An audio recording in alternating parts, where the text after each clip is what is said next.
What's up, pros and hoes, or whatever floats your goat? It's your boy Relentless, and yes, I am back. Back from my brief breather from, I guess, pretty much any games whatsoever. I just took a weekend off, but I thank you guys so much for sticking around, for still supporting the channel. And want to remind you we are well on our way to 1K subs. Yes, and I've been in talk with sponsorship and affiliations, and everything is good to go. And as soon as I get that 1K, I can officially announce those. So, but other than that, I can't release any of the names. But the main reason for this video today is to discuss some crucial or main points of the 1.6 patch that's forthcoming. Um, it's somewhat been announced February 28th is going to be like more or less the drop date. So the PTS is anywhere between now and then. I expect it probably in the next few weeks, um, at least by I'd say the first week in February, because it's only going to be like 2 weeks. So therefore, it should release within a week after the PTS. And if that date stays true, which is February 28th, then we have roughly about a month to prepare for 1.6. And also, I want to remind you when we do hit 1K subs, there will be an Xbox Scorpio or a PS4 Pro be given away, and also the Relentless RG shirts, the commemorative 1K sub shirts. They will be up and out, so be on the lookout for that. And when it comes to videos, whether it be build videos, theory crafting, information as far as vendor resets, or patch notes, this is what this video is going to be about, or if it's DZ PvP, just keep in mind that your comments or hitting that like button helps me know what content to more or less bring you. Whether whichever the case may be, whichever you prefer, watching or are best entertained with, whether it be the PvP in the Dark Zone with me and Reggie Merc, or with numerous others, or it be theory crafting or build videos, or whatever the case may be sure to hit that thumbs up button. And just like if you enjoyed this video, please hit that thumbs up button on this one, and that's let me know that I'm doing my job and that I'm bringing you something that you really like. And then the comments and hitting that like button helps me get to know that, and also helps me get to know what you guys prefer watching and seeing. But without further ado, let's get into these patch notes. I'll leave the link for the complete patch notes in the description below because they are extensive. And also keep in mind that these are not set in stone, that through the course of the PTS and thereafter, these things could change. But some of the main points I wanted to hit across is increase the time to revive a downed teammate from 3 seconds to 5 seconds. 2 seconds ain't really that bad, the differential, but it can make or break. And plus, you have your critical saves, so therefore I don't really think that's a bad thing. Bleed no longer blocks sprint. Instead, it reduces movement speed by 20%. So therefore, you're no longer just stop, completely running and like you're dragging your feet. It just is going to slow down your momentum by 20%. Additionally, or additional applications refresh the timer. So therefore, when you're on that timer, as far as the forever how long the bleed status effect is ongoing, if you are hit again with that bleed, then that timer will start over. Medkits can now be used as full health and cleanse the character of all applied status effects. So if you're full health and you're under a status effect such as disorient or blind or whatever, then instead of having the refreshed mask on and using the medkit, then if you're at full health, then you're able to cleanse yourself by using a medkit. But the thing that will affect that the most is the medkit's cooldown has been increased from 12 seconds to 15 seconds. Once again, the 3 seconds isn't that bad, but 3 seconds is a lifetime when it comes into PvP, and that's where I think this will probably hit home the most. So once again, it's not considered a really a bad thing. I'm interested seeing and playing the PTS and see how things go.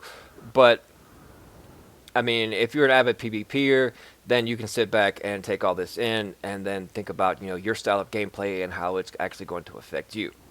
Players will no longer be able to reload their weapon and sprint at the same time. When sprinting, pressing reload will drop you out of sprint. When reloading, pressing sprint will interrupt the reload speed. Um, there's been a lot of backlash about this one, which is I kind of understand where the devs are going because when you get in like a little cluster mess and there's like 9 or 10 agents, and then everything goes wonky, or if you're just on a 2v2 or 4v4, you got people still sprinting left and right, doing their little movements and reloading at the same time. So this makes it more of an engagement as far as timing when it comes to actually reloading your weapon and when it comes to movement and how you move.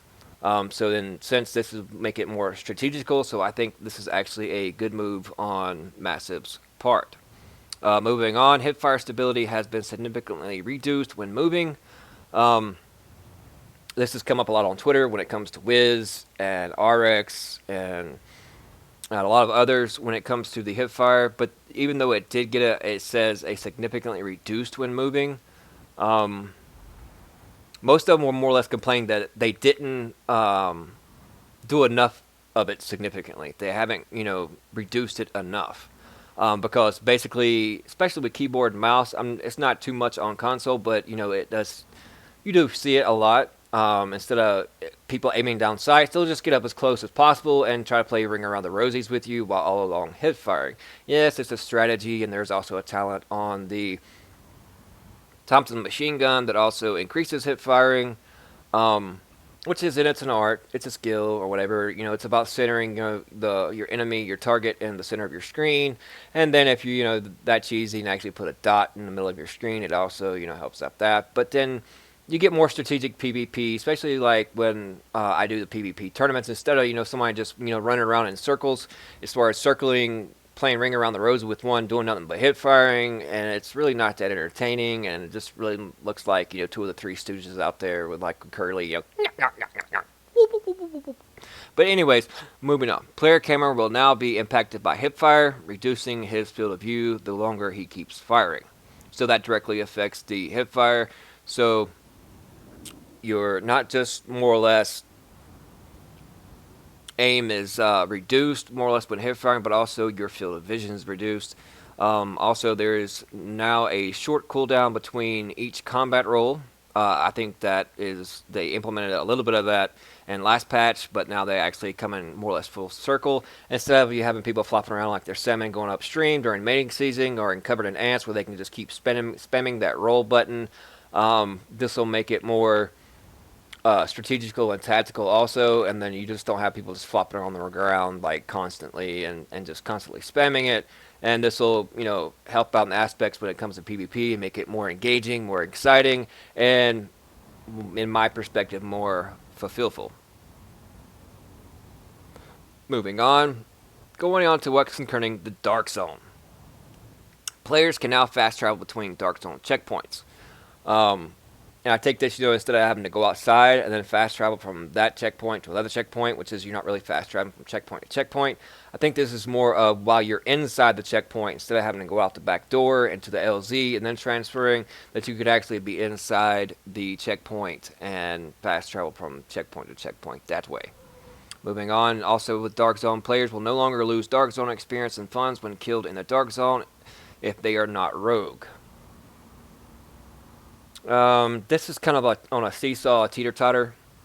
It's supposed to be, the Dark Zone is more high risk, high reward. This is more catering to the casual gamer, and making the DZ a more friendly place to come into, more inviting to others, which is, don't jump on me, don't fire up the torches, don't come out with me with the pitchforks, but I think that this needs to go back to how it was, because if you come into the Dark Zone, I mean, that's basically what you're risking, is, funds and experience. And also, when it comes to this, the Banshee set, when it comes to actually using it and the talents on it, it kind of makes it null and void, so it makes me wonder what are they going to do with it. And it's actually getting Nightfall. I know you don't want to just see me sit here. But also, let's move on to when it comes to armor and resistance. As we all know, armor is being removed as a major bonus from items and is replaced with health.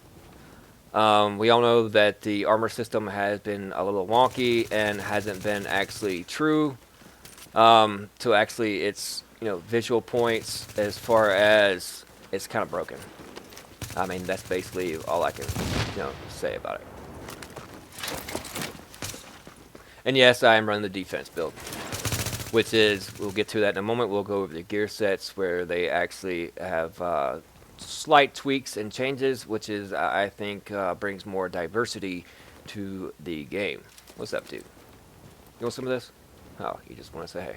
Alright. Better be. I'll lay you down. Added a new bonus called Resist All, which adds resistance to all types of status effects. And status effects includes, blind, disorient, bleed resistance, anything that is a status effect. Armor has been removed as a major bonus from items and is replaced by health. We already went over that. Older items pre 1.6 with health bonus will see this bonus replaced with a Resist All 1 bonus, which is basically EDR, more or less, or it's just a sub-format of that, because EDR is more or less your Seeker Mines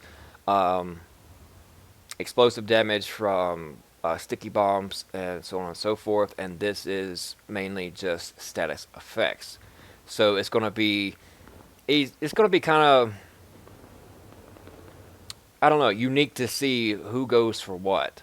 If they're going to stack, complete health on everything now, and then all armor is going to be based on the base values of the actual gear pieces you have. So if you have a God Rolled Mask, it's 1,000, 1,001, then you're straight. And then same as gloves, and then the max values of your chest piece, holster, knee pads, and backpack. So if you're already close to the max you can get on the base armor roll on that, then you're pretty much good to go, and then you can stack health, and that, in turn makes you more tanky. But between the health or this no status effects, since there is the Predator's Mark, there's all these other things that's coming into play that we're about to get into, so it's going to be interesting to see. I can't wait. Resistance to status effects will now reduce the effect instead of having a chance to resist it. This means that a 10% bleed resist will lower the bleed damage and duration by 10% instead of having a 10% chance to ignore it. Which is, I think this is a fantastic change.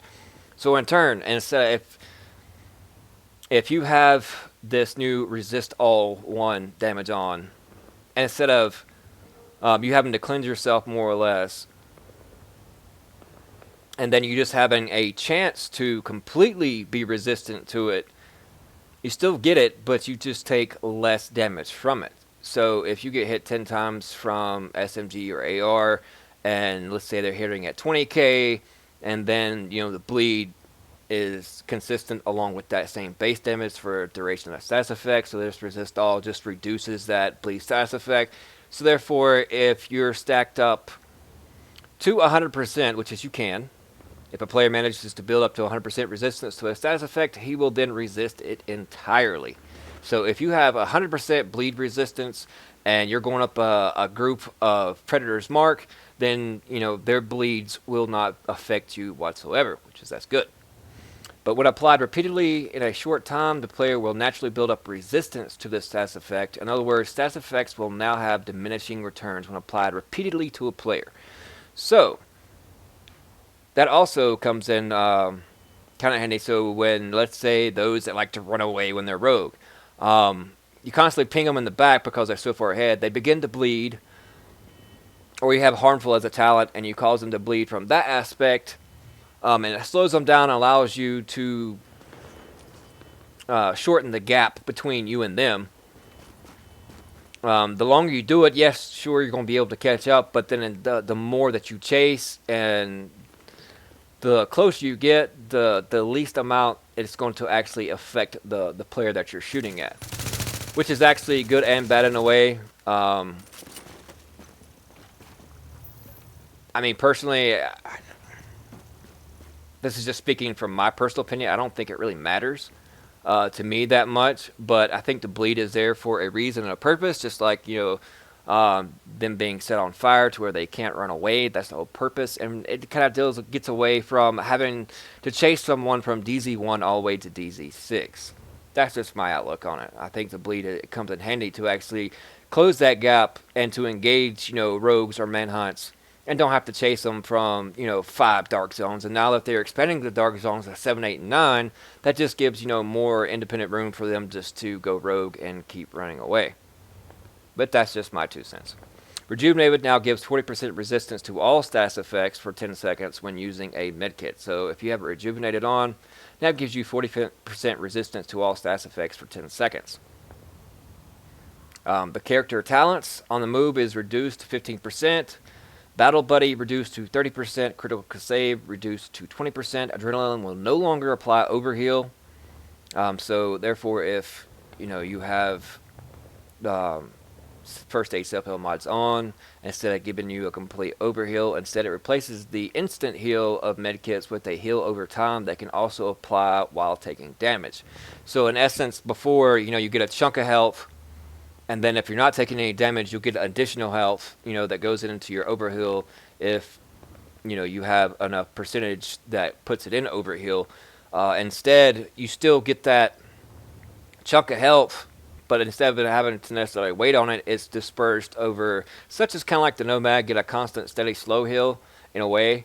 So that way, but you can still be taking damage to it. And this, in a way, depending on what they actually do with the Alpha Bridge, the permanent solution, this actually can come in handy with the 100% health regen. This brings more diversity along with creativity when it comes to builds, as far as when it comes to the Nomad and Alpha Bridge set. Now the skill changes to skill power. The skill power curve has been modified, resulting in less efficient skills at low skill power and more efficient skills at high skill power, that's the way it should have been. Now it's like you run the specialized backpack, and when you're running booster shot, it's like no matter how much you stack on, you can still have mediocre electronics and still get the same amount of booster shot when applied. And now it's back to the previous to how it kind of was. The more electronics you have, the bigger the booster shot you get, or overheal or whatnot to go along with that, and the less skill power works the same. Skills will now scale to the world tier.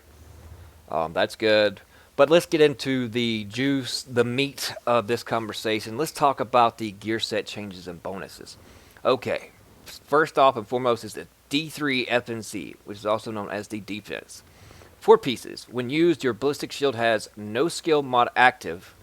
It will no longer remove critical chance from your weapon. So if you have 4-piece defense, you can crit with your weapon. If you have Savage on, if you're running Skull MC gloves, if you're doing a crit build with it, then running 4 pieces, then you'll actually be able to equip.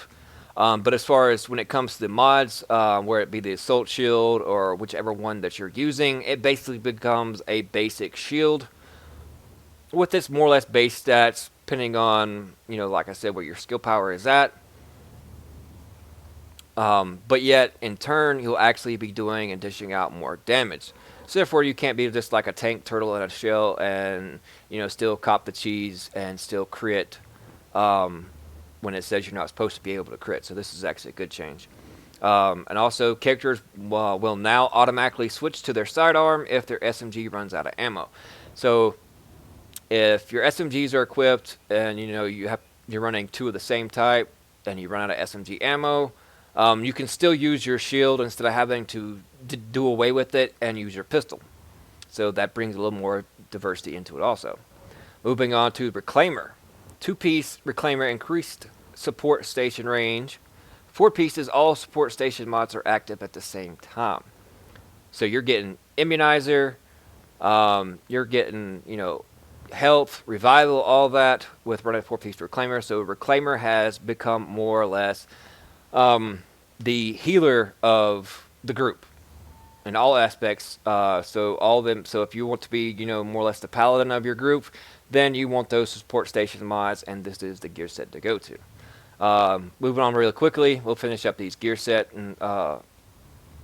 and we'll be done because I'm going already on 20 minutes. I'm sorry for dragging out, but like I said, these are extensive patch notes, so bear with me. and we'll quickly get through these. And then for you to know about the rest and the other tidbits, then the link is in the description below for you to follow that to get the rest of them. Tactician's Authority, they only changed it. 4 pieces. Now consumes a skill power buff on skill use instead of after 10 seconds. Sith Warrior keeps building until used instead of when it reaches its peak, and there's no more damage of getting buffed in or procced into your 4-piece tack. Instead of it disappearing for 10 seconds, then you still have it until it's actually used. Okay. We're getting close to the end. I know this is what the gear set everybody's excited about. Yay, new gear set, the Seeker, S-E-E-K-R. This gear set is still a work in progress. Keep that in mind. And there's a lot of controversy that involves around this gear set, which is basically, in my opinion, I think it might actually become a new meta. But, you know, that's just my opinion, but we shall see what twerks come forth. But the 2-piece bonus, 10% body shot damage. And as we all know, they're reducing headshot damage. It's still somewhat a little bit better than a body shot. But with this gear piece, 2 pieces of it, the Seeker, 10% body shot damage. So in essence, it's kind of like a 3-piece alpha where you're getting 5% weapon damage, but then in case you're getting 10% body shot damage. 3 pieces, 30% crit hit damage, and 4 pieces after 2 consecutive shots to the body, the next shot is a guaranteed critical hit. And this can be spread out upon multiple targets. So, hit him twice, or hit one once, the second one once, and the third one, no matter who you're hit, if it's a group of 3, the third one's going to be an automatic critical hit. The concern of this one is more or less when it comes to shotguns. Especially when it comes to 1v1, and they have more or less rapid fire on, so to speak, or not really rapid fire, but increased shot speed, then the third shot is going to be an automatic crit. So if you spec into a shotgun build, it'd be interesting to see actually it plays out, but a lot of people are concerned about it. And also when it comes to the sniper build, which is a sniper build, you know, it's a skill thing, so I can understand it more than, you know, the actual shotgun. Hopefully the 1.3 won't come back, but it doesn't sound like it necessarily will. But we shall see. But this is one to get the most use out of in my aspect. So, to prepare for 1.6, just like any other patch, farm for Phoenix credits. You got a month.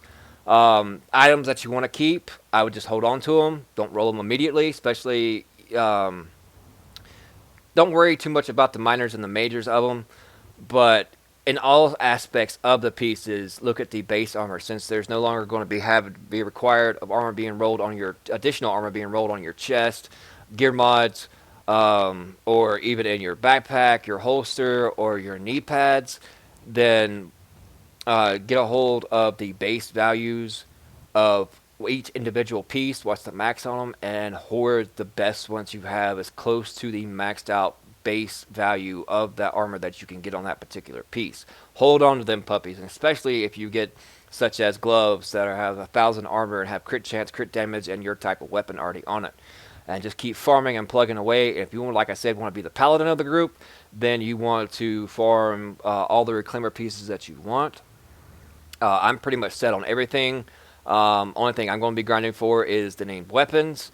Get a hold of whatever named weapons you want to, because they're going to have some unique talents as well on them. That's also in the patch notes. So if you don't want to wait on my next video, when it comes to the talking about of the named weapons and the named gear pieces and so on and so forth, and finishing up this conversation when it comes to the patch notes 1.6, then click on to the Ubisoft link in the description below, and it will take you directly to the patch notes, so that way you can read them in their entirety.